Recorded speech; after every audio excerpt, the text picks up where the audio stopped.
Shalom sahabat-sahabatku, orang-orang muda. Orang-orang muda yang sama ada dari segi usia masih muda, ataupun umuran belia, maupun orang lama yang masih berjiwa muda. Salam damai dalam kasih Tuhan. Ada sebuah lagu rohani dalam bahasa Korea. Saya baru sahaja dengar-dengar dan saya tertarik untuk mengetahui artinya.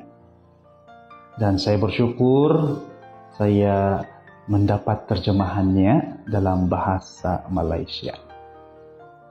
Dan di bahagian chorus lagu ini begini. Tuhan ciptakan kita untuk terima kasih-Nya, untuk dialami sampai selamanya. Tuhan ciptakan kita untuk terima kasih-Nya, untuk dialami sampai selamanya. Sahabat-sahabat yang dikasihi dalam Tuhan, mungkin pertanyaan ini pernah muncul dalam benak pikiran Anda. Apa tujuan saya dilahirkan di dunia ini?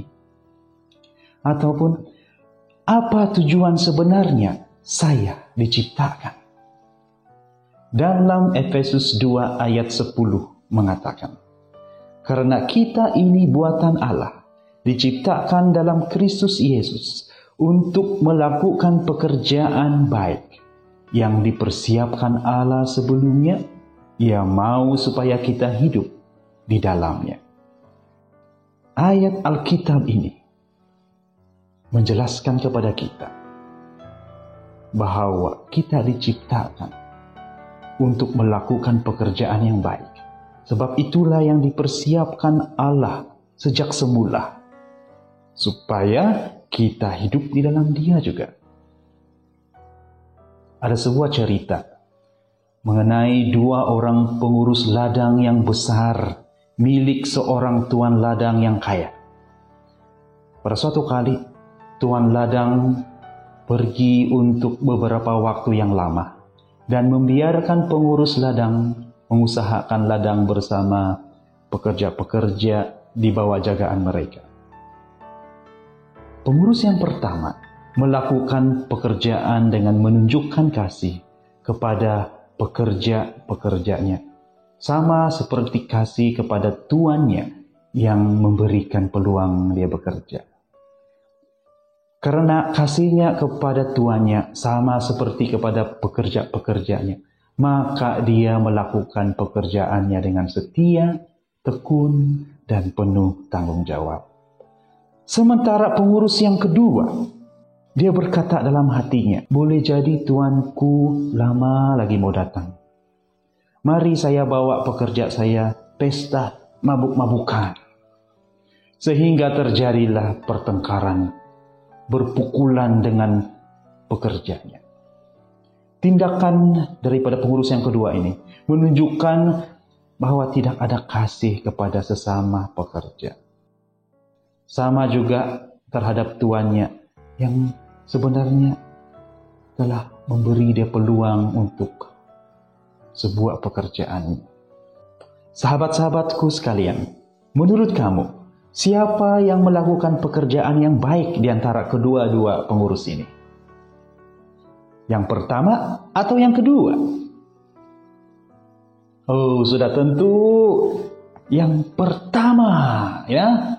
Dia memiliki kasih, setia melakukan pekerjaan walaupun tuannya tidak bersama. Dia melakukan pekerjaan dengan tetap setia karena dia menghargai kasih daripada tuannya. Selanjutnya kasih itu terjalin juga di kalangan pekerjanya.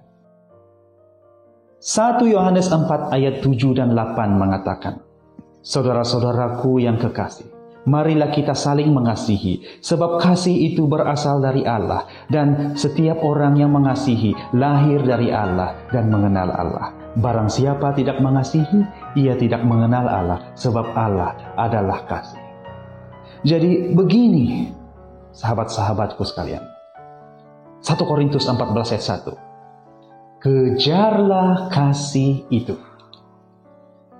Ada sebuah pemahaman yang mengatakan mengenai kasih ini ya.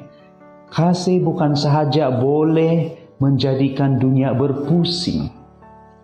Ia boleh membuat hati mudah tersinggung. Kadang-kadang kita mungkin akan berpikir, mengapa saya harus mengasihi orang jika dia tidak menghargai saya? Atau mengapa saya harus mengasihi mereka dan membiarkan diri dilukai? Rasul Paulus memberikan alasan yang jelas dan ringkas supaya kita terus mengejar kasih. Dia tuliskan dalam 1 Korintus 13 ayat 13. Sementara ini ada 3 perkara yang harus tetap dilakukan. Yang pertama, percaya atau iman. Menggunakan iman. Berharap, yaitu suatu pengharapan. Dan mengasihi orang lain. Kasih. Tetapi yang paling penting daripada ketiga-tiganya adalah kasih. Oleh itu saya mengajak kita semua agar memeriksa kehidupan kita. Dan menentukan untuk hidup menerima kasih Tuhan. Karena untuk itulah kita diciptakan. Dan kasih ini akan dialami selama-lamanya. Amin.